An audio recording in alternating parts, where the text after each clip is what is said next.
Good afternoon. My colleagues and I remain squarely focused on achieving our dual mandate goals of maximum employment and stable prices for the benefit of the American people. Despite heightened uncertainty, the economy is still in a solid position. The unemployment rate remains low, and the labor market is at or near maximum employment. Inflation has come down a great deal, but has been running somewhat above our 2% longer run objective. In support of our goals, today the Federal Open Market Committee decided to leave our policy interest rate unchanged. The risks of higher unemployment and higher inflation appear to have risen, and we believe that the current stance of monetary policy leaves us well positioned to respond in a timely way to potential economic developments. I will have more to say about monetary policy after briefly reviewing economic developments. Pardon me. Following growth of 2.5% last year, GDP was reported to have edged down in the first quarter, reflecting swings in net exports that were likely driven by businesses bringing in imports ahead of potential tariffs. This unusual swing complicated GDP measurement last quarter. Private domestic final purchases, or PDFP, which excludes net exports, inventory investment, and government spending, grew at a solid 3% rate in the first quarter, the same as last year's pace. Within PDFP, growth of consumer spending moderated, while investment in equipment and intangibles rebounded from weakness in the fourth quarter. Surveys of households and businesses, however, report a sharp decline in sentiment and elevated uncertainty about the economic outlook, largely reflecting trade policy concerns. It remains to be seen how these developments might affect future spending and investment. In the labor market, conditions have remained solid. Payroll job gains averaged 155,000 per month over the past 3 months. The unemployment rate at 4.2% remains low and has stayed in a narrow range for the past year. Wage growth has continued to moderate while still outpacing inflation. Overall, a wide set of indicators suggest that conditions in the labor market are broadly in balance and consistent with maximum employment.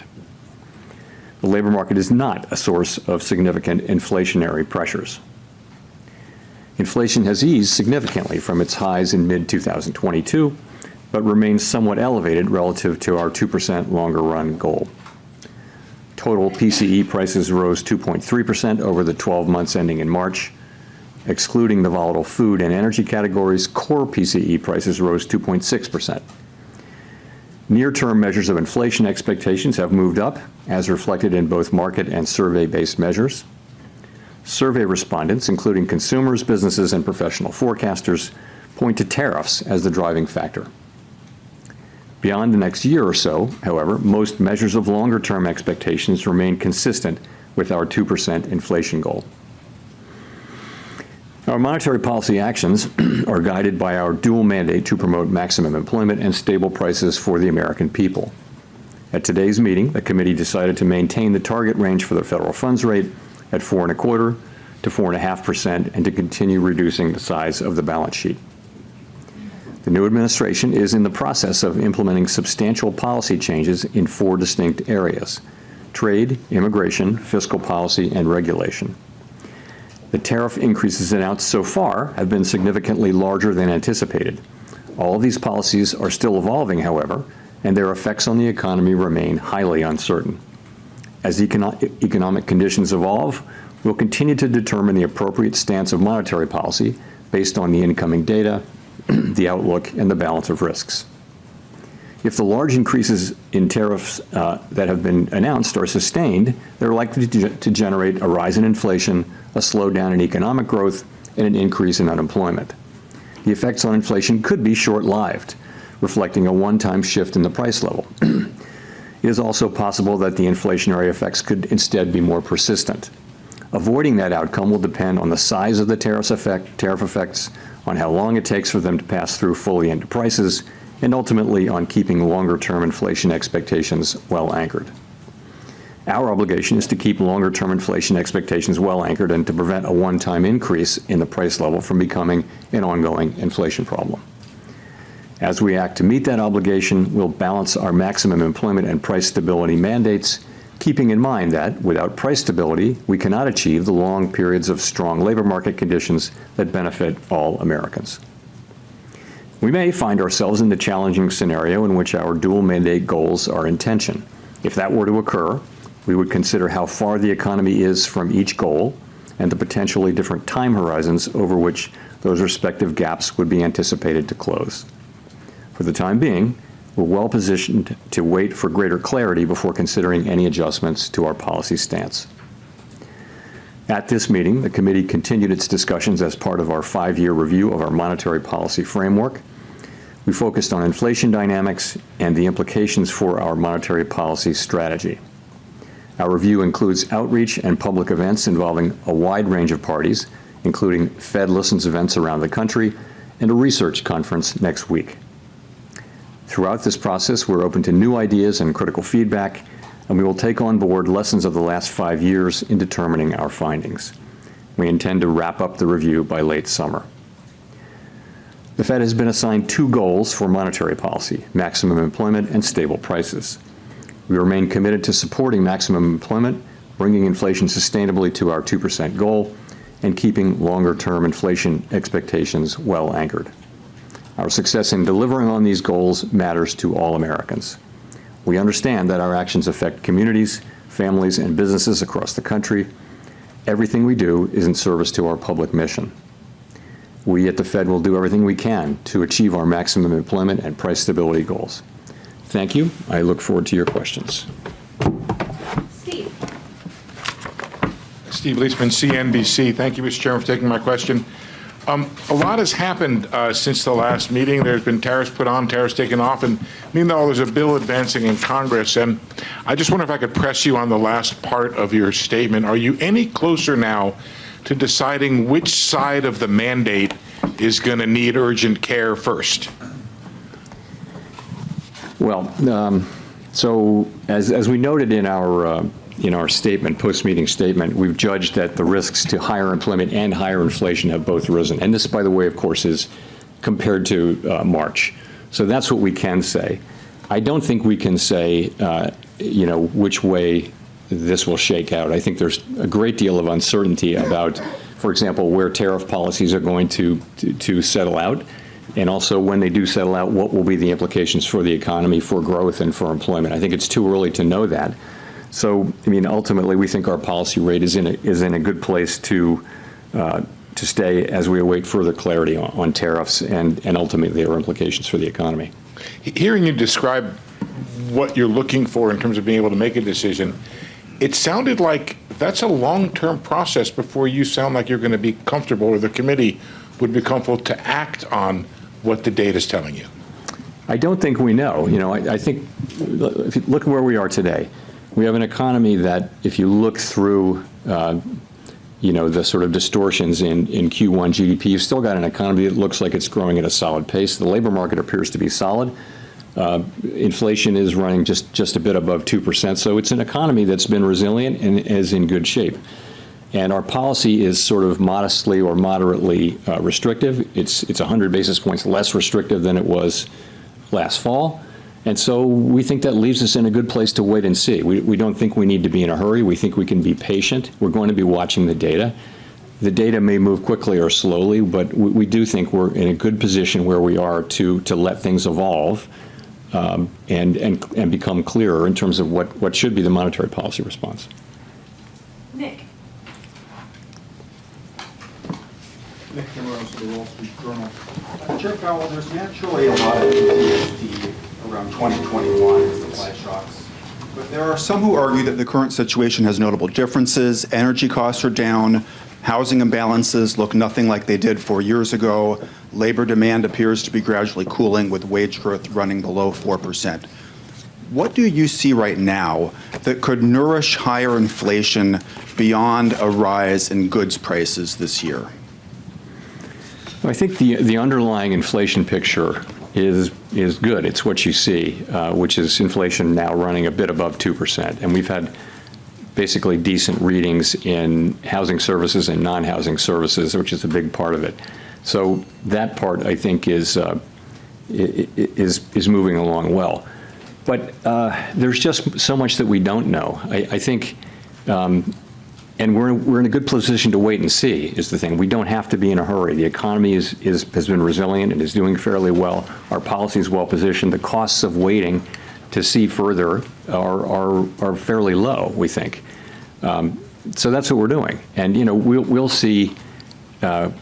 The administration is entering into negotiations with many countries over tariffs. We'll know more with each week and month that goes by where tariffs are going to land, and we'll know what the effects will be when we start to see those things. So we think we'll be learning. I can't tell you how long it will take, but for now it does seem like it's a fairly clear decision for us to wait and see and watch. So when you say that you don't need to be in a hurry, does that mean that could the outlook change in such a way that a change in your stance could be warranted as soon as your next meeting? You know, as I said, we are comfortable with our policy stance. We think we're in the right place to wait and see how things evolve. We don't feel like we need to be in a hurry. We feel like it's appropriate to be patient.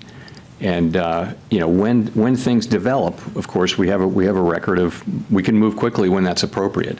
But we think right now the appropriate thing to do is to wait and see how things evolve. There's so much uncertainty. If you talk to businesses or market participants or forecasters, everyone is just waiting to see how developments play out, and then we'll be able to make a better assessment of what the appropriate path for monetary policy is.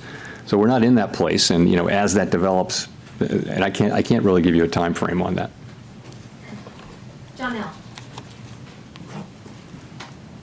Janelle Marte with Bloomberg. So many economists have been pricing in higher odds of a recession, and several are noting that it is more difficult for the Fed to cut rates preemptively given the higher risks for higher inflation. So given the outlook, do you still see a path for a soft landing, and what does that look like? Well, let me say, I mean, so let's look back and see where we are. So to go through 2024 up to the day, we've had you know, unemployment in the low 4s for more than a year. We've had inflation coming down now in the mid to low 2s. We've had an economy growing at 2.5%. So that is the economy as we see it now. What looks likely, given the scope and scale of the tariffs, is that we will see certainly the risks to higher inflation, higher unemployment have increased. And if that's what we do see, if the tariffs are ultimately put in place at those levels, which we don't know, then we won't see further progress toward our goals. We might see a delay in that. I think in our thinking, we would never do anything but keep achieving those goals. But we would, at least for the next, let's say, year, we would not be making progress toward those goals. Again, if that's the way the tariffs shake out. The thing is, we don't know that. There's so much uncertainty about the scale, scope, timing, and persistence of the tariffs. So that's that. In terms of preemption, you know, I think you can look back at the 2019 cuts as preemptive. I wouldn't say that what we did last fall was at all preemptive. If anything, it was a little late. But 2019, we did cut 3 times. But the situation was you had a weakening economy and you had inflation at 1.6%. So that's a situation where you can move preemptively. Now we have inflation running above target. It has been above target for 4 years. It's not so far above target now. And we have an expectation, conditional on what happens, that we'll see upward pressure on inflation. If you look at where forecasters are, they're all forecasting an increase in inflation. So it makes it, and then we've also got you know, forecasts of weakening in the economy, and some have recession forecasts. We don't publish a forecast about that. We don't publish a forecast that assesses how likely a recession is. But in any case, it's not a situation where we can be preemptive because we actually don't know what the right response to the data will be until we see more data.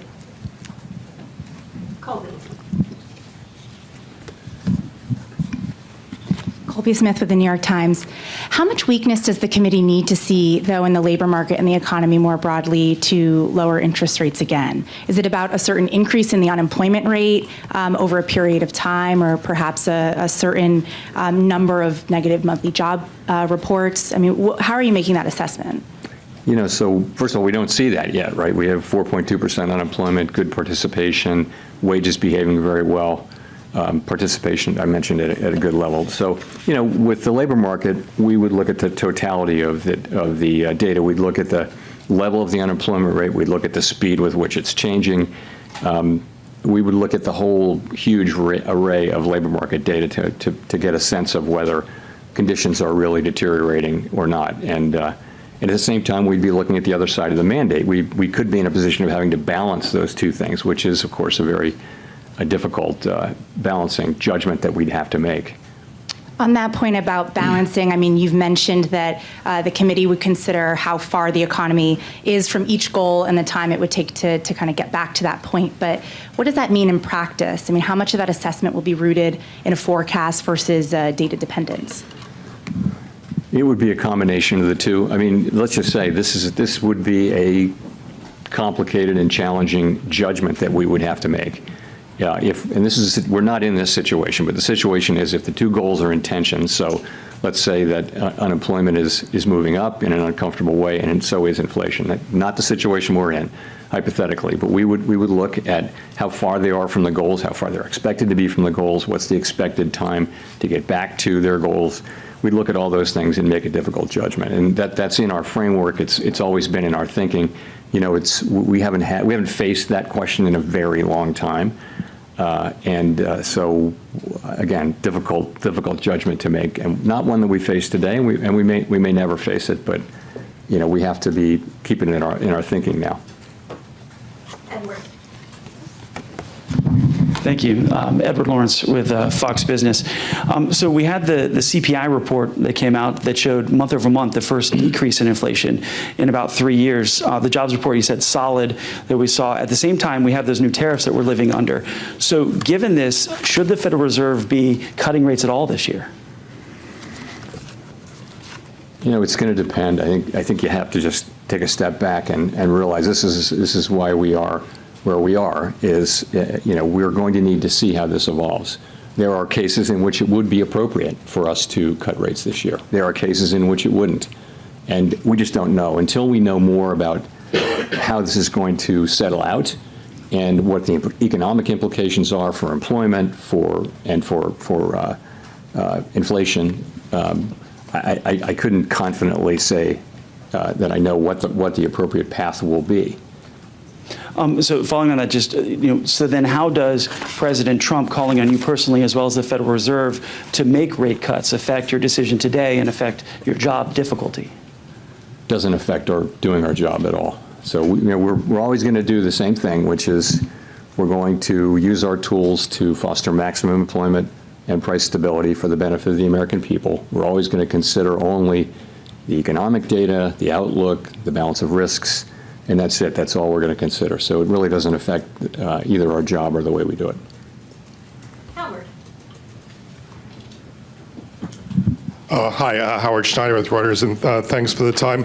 I'm wondering, I mean, given the complexity about the first quarter GDP and what lies ahead, I'm just wondering what your intuition tells you about the underlying direction of the economy right now. Many of your colleagues have said they feel growth is slowing. If so, do you have any sense of by how much, to what degree the slowdown may be? What does your gut tell you about how things are evolving out there? My gut tells me that uncertainty about the path of the economy is extremely elevated, and that the downside risks have increased. The risk is, as we pointed out in our statement, the risks of higher unemployment and higher inflation have risen, but they haven't materialized yet. They're not in the data yet. So that tells me more than by intuition, because I think it's obvious actually that the right thing for us to do is we're in a good place. Our policy's in a very good place, and the right thing to do is await further clarity. And usually things clarify and the appropriate direction becomes clear. That's what usually happens. Right now, it's very hard to say what that would be. In the meantime, the economy is doing fine. Our policy isn't, it's not highly restrictive. It's somewhat restrictive. It's 100 basis points less restrictive than it was in, last summer. So we think it's in a good place, and we think the appropriate thing is for us to wait and see and get more clarity about the direction of the economy. Well, let me press you on this idea of the economy being fine right now, because reading the Beige Book very closely the last time around, there was a lot of negative stuff, negative sentiment that was in there. And I know that everybody's looking at soft data right now. You mentioned it yourself that the sentiment's sour. But the Beige Book was talking about, the beginnings of layoffs in some industries, prices rising in some places, and an awful lot of investment decisions being pushed to the sideline. Doesn't that point to a slowdown? It may well. It just hasn't shown up yet. We all look at all these sentiment and read many individual comments just to get a better feel. And businesses and households very broadly are concerned and postponing economic decisions of various kinds. And yes, if that continues and nothing happens to sort of alleviate those concerns, then you would expect that to begin to show up in economic data. It wouldn't maybe show up overnight, but it would show up over weeks and months. And that may be what happens, but it hadn't happened yet. And also, there are things that can happen that will change that narrative. I mean, they haven't happened, but it's possible to imagine things that. But in the meantime, yes, we're watching it extremely carefully, like everyone is, but don't see really much evidence of it in actual economic data yet. And by the way, consumers keep spending, credit card spending. It's it's still a healthy economy, albeit one that is shrouded in some very downbeat sentiment on the part of people and businesses. Michael McKee. Michael McKee from Bloomberg Radio and Television. The Fed's been criticized recently by a former governor for what he calls mission creep. You take on more problems, use more tools, and then end up building tools to deal with the fallout of those tools, which then makes it a given that you will act more aggressively in the future. Is that a fair critique, and is that something you would be looking at in your framework review? Sorry, say the critique again.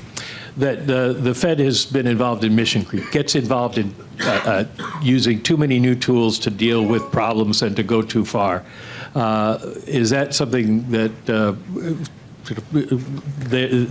critique was based around the fact that you did QE and QE and QE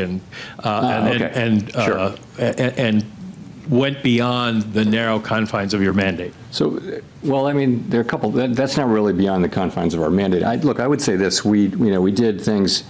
Essentially, we're on an emergency footing for a couple of years in the pandemic, and it's very fair and very welcome for people to look back over what we did and say, hey, you could have done this better and different.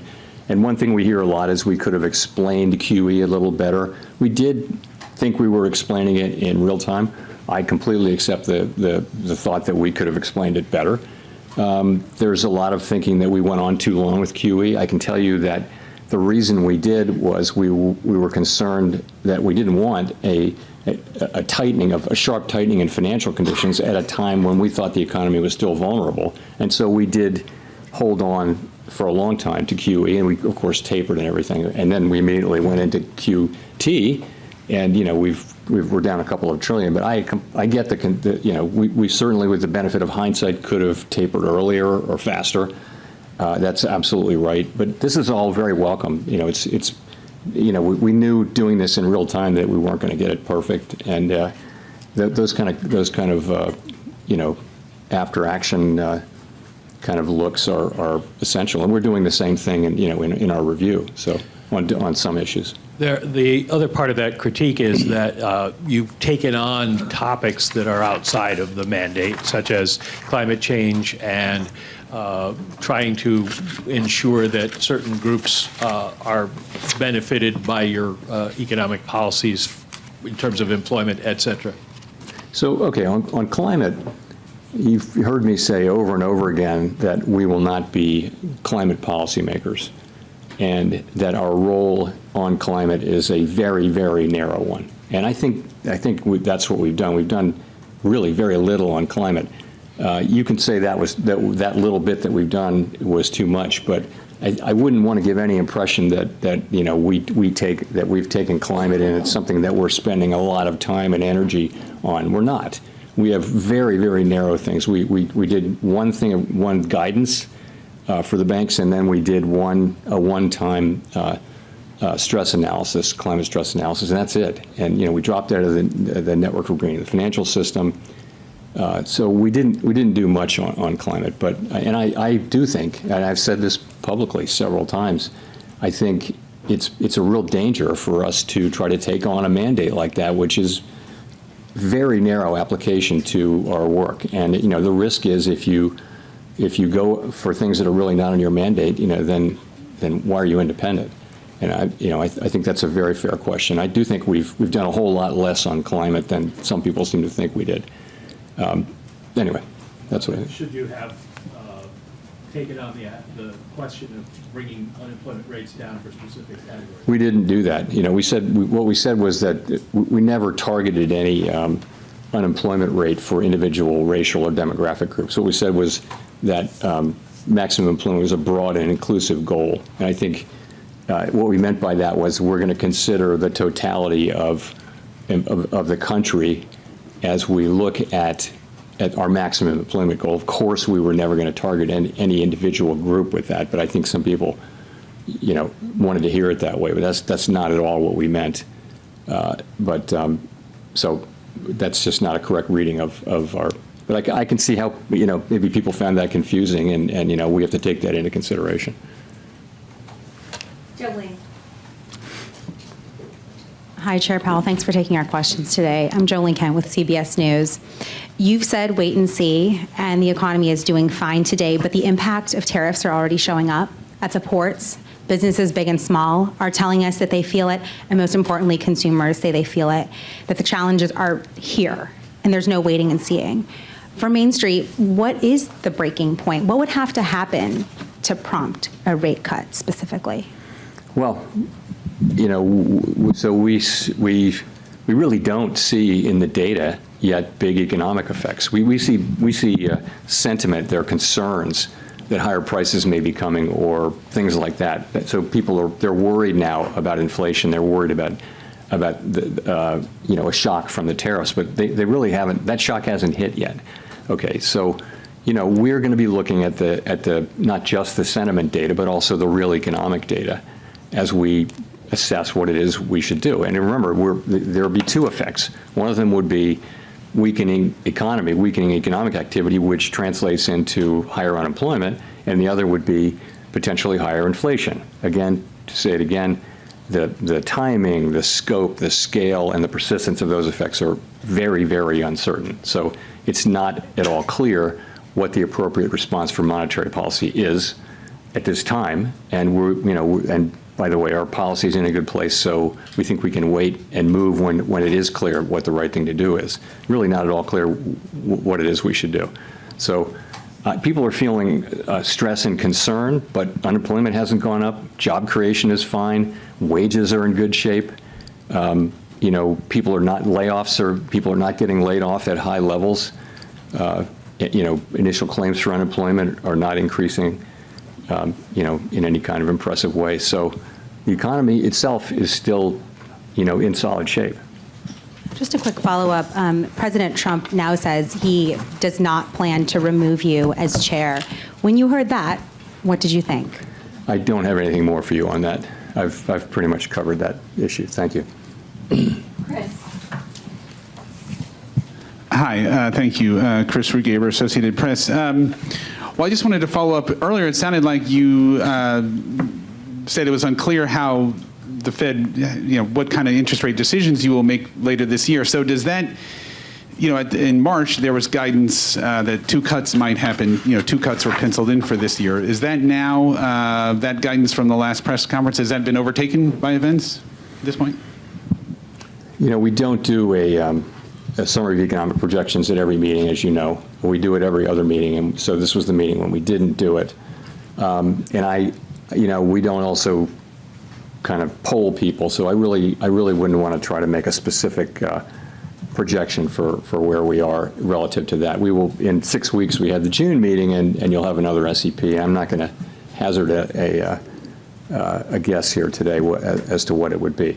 Again, what I would say is that we think our policy rate is in a good place. We think it leaves us well positioned to respond in a timely way to potential developments. That's where we are. And that, depending on the way things play out, that could include rate cuts. It could include us holding where we are. We just are going to need to see, how things play out before we make those decisions. Great. And just to follow up on that, I mean, when you address the issue of how the Fed would handle both rising unemployment and rising inflation, how are you thinking about the fact that addressing one could exacerbate the other? So a rate cut to reduce unemployment could worsen inflation and vice versa. How do you handle those challenges? You just captured this is the issue with the two goals being in tension. It's a very challenging question. Now, there can be a case in which one goal is very far, one variable is very, very far from its goal, much farther than the other, and if so, you concentrate on that one. And frankly, that was the case.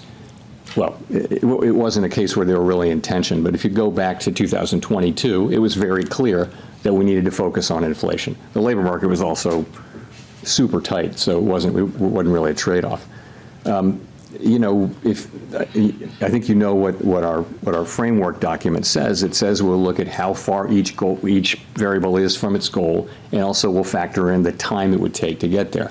So, that's going to be potentially a very difficult judgment, but the data could break in a way that it's not. I just don't think we know that. The data could easily favor one or the other, and right now there's no need to make a choice, and no real basis for doing so.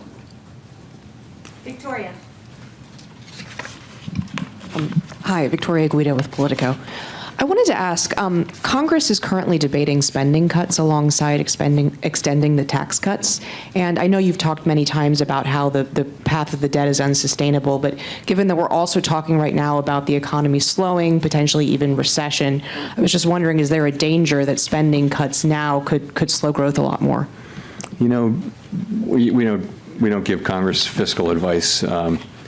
We take what they do as a given, and we put it in our models and in our assessment of the economy. So I wouldn't want to, speculate on that. I mean, I think we do know that the debt is on an unsustainable level, on an unsustainable path, not at an unsustainable level, but an unsustainable path. And it's on Congress to figure out how to get us back on a sustainable path, and it's not up to us to give them advice. Well, do you think that they should take macroeconomic conditions into account as they look at this? I think they don't need my advice and our advice on how to do fiscal policy any more than we need their advice on monetary policy. Andrew. Thanks, Mr. Chairman. Andrew Ackerman with the Washington Post. In your Jackson Hole comments last year, you said you would not welcome further cooling in labor market conditions. The unemployment rate then was 4.2%, which is what it is now. Many forecasters now predict a higher jobless rate. How has your tolerance for weakening labor market conditions changed compared to a year ago? So it was quite a different situation. What was happening last year is that over the space of 6, 8, 7 months, the unemployment rate went up by almost a full percentage point.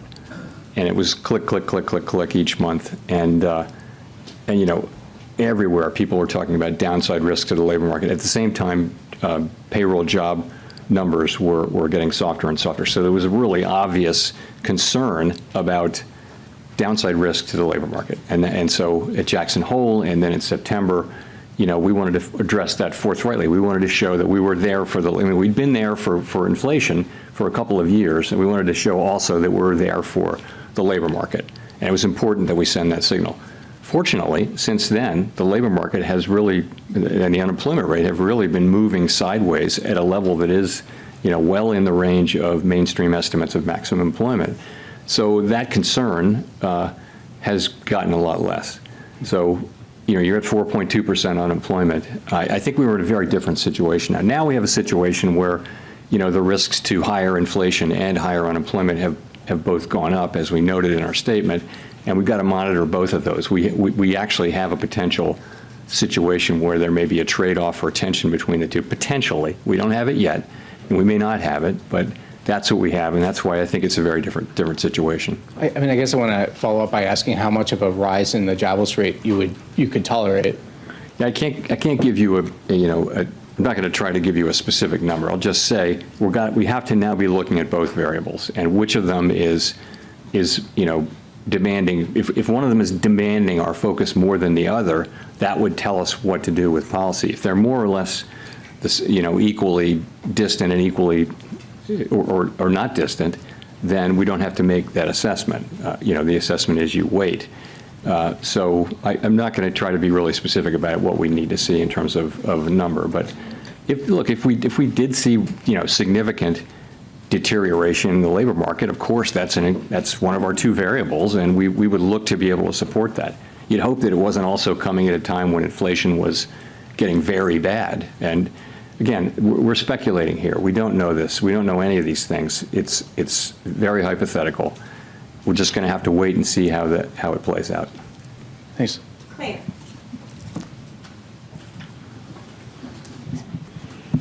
Claire Jones, Financial Times. In terms of getting some clarity, we've got some talks at the weekend in Geneva between the US and China.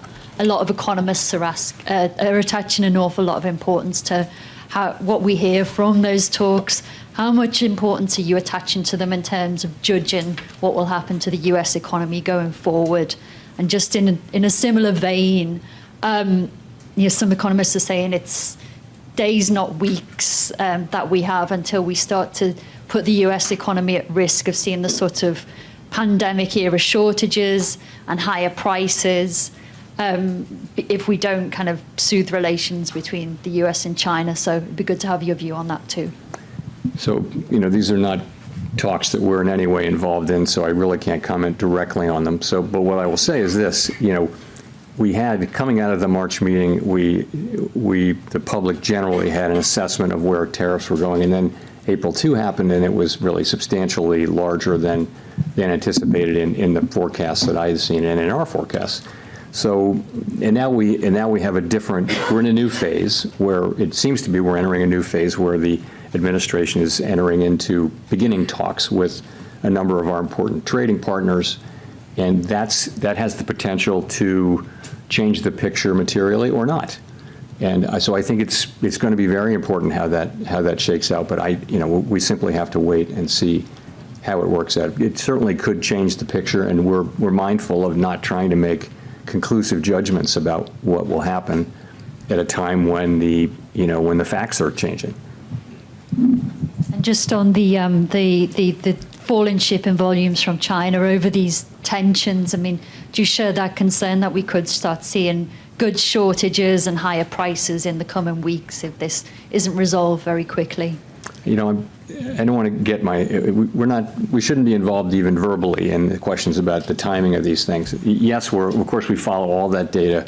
We see the shipping data, we see all that, but ultimately this is for the administration to do. This is, this is their mandate, not ours. And I know as you can see, they're again beginning to have talks with many nations, and that has the potential to change the picture materially.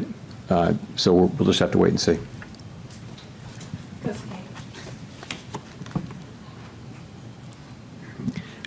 Kosuke Takami with Nikkei. Thank you for doing this. The volume of imported goods increased significantly in the first quarter. Do you think that this situation could cause a delay in the impact of tariff on inflation? And does this mean that it will take longer time to reduce uncertainty? The decision we made today? Which decision? So the future decisions. So the volume of the imported goods increased significantly. So the impact on the imported inflation may delay. So what is the impact to your future decision? Okay, so, I mean, I think we think that there was a big spike in imports, right? Very big, historically large, really, and to beat tariffs. And now that should actually reverse, so that it's the difference between it's exports minus imports. So, and imports were huge, and so that it conveyed a very negative contribution to U.S. GDP, annualized GDP in the first quarter, as we all know. So that could, in the second quarter, be reversed, so that we have, an unusually large contribution to, usually positive. That's very likely as imports drop sharply. You could also have, very likely you'll have restatements of first quarter. It'll turn out that consumer spending was higher. It'll turn out that inventories were higher, and so you'll see those data revised up. It may actually go into the third quarter too, and so I think this whole process is going to a little bit make it harder to make a clean assessment of U.S. demand. I mentioned private domestic final purchases, which doesn't have inventories, government, or inventories, government. Anyway, it's a cleaner read on private demand, but that too probably was flattered a little bit by by strong demand for imports to beat tariffs. So that might overstate. It's a really good reading, 3% PDFP in the first quarter. That might actually overstate. So it's not really going to, I don't think it's going to affect our decisions. I will just say, though, that it's a little confusing, and it's probably less confusing to us than it would be to the general public as we try to explain this. It's complicated, and GDP is sending a signal, PDFP is sending a signal. It's a little bit confusing, but I think we understand what's going on. It's not really going to change things for us.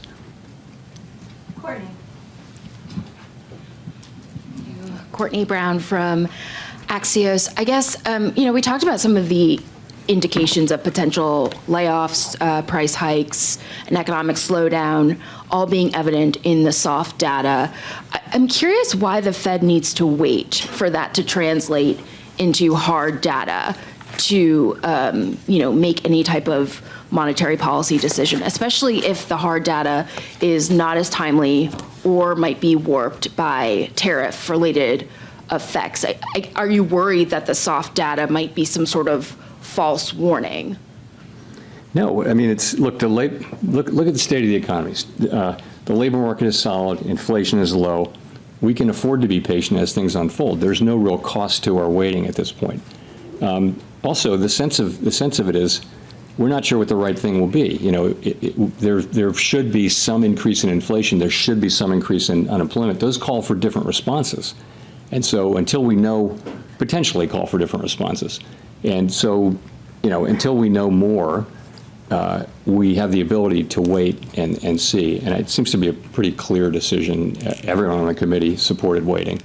And so that's why we're waiting. Just a very quick follow-up.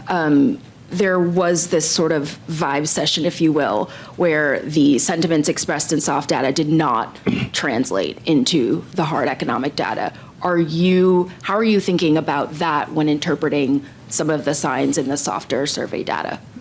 I think going back a number of years, the link between sentiment data and consumer spending has been weak. It's not been a strong link at all. On the other hand, we haven't had a move of this, speed and size. So it wouldn't be the case that we're looking at this and just completely dismissing it. But it's another reason to wait and see. You're right, though. We had a couple of years during the pandemic where people were saying just very downbeat surveys and going out and spending money. So that can happen, and that may happen to some degree here. We just don't know. This is an outsized change in sentiment, though, and so none of us is looking at this and saying that we're sure one way or the other. We're not. Matt. Thanks, Chair Powell. Matt Egan with CNN. So you mentioned earlier that you were monitoring the shipping data And we have seen in the shipping data that imports from China into the Port of Los Angeles have plunged, and that has raised concerns about potential shortages.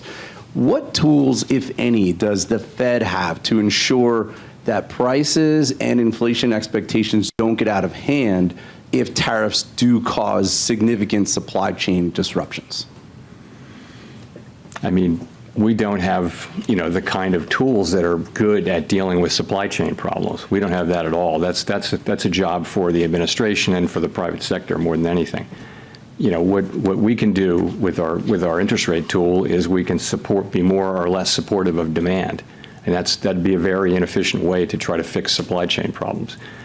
But we don't see the inflation yet. We're of course reading the same stories and watching the same data as everybody else. And, right now we see inflation, kind of moving sideways at a fairly low level. If I could follow up on that, President Trump has indicated that he will likely name a replacement for you when your term as chair expires next year. But your position on the board runs through January 2028, I believe. Would you consider remaining on the Fed board even if you're no longer chair? So I don't have anything for you on that. My whole focus is on, and my colleagues' focus is all on, trying to navigate this tricky passage we're in right now, trying to make the right decisions. We want to make the best decisions for the people that we serve. That's what we think about day and night, and this is a challenging situation, and that's 100% of our focus right now. Let's go to Jennifer for the last question. Chair Powell, Jennifer Schonberger with Yahoo Finance. Public records of your schedule so far this year show no meetings with President Trump. Past presidents Obama, Bush, and Clinton have all met with Fed chairs, and you met with Trump during his first term. Why haven't you asked for a meeting yet with the president? I've never asked for a meeting with any president, and I never will. It's not, I wouldn't do that. There's never a reason for me to ask for a meeting. It's always been the other way. So would you want to meet with him if given the opportunity to get more information? It's never an initiative that I take. It's always an initiative. I don't think it's up to a Fed chair to seek a meeting with the president, although maybe some have done so. I've never done so, and I can't imagine myself doing that. I think it's always comes the other way. A president wants to meet with you, but that hasn't happened. And if I could just ask one question on monetary policy. When it is time to cut rates, how will you determine how far down rates will have to come to try to keep a balance on the inflation mandate as employment weakens? I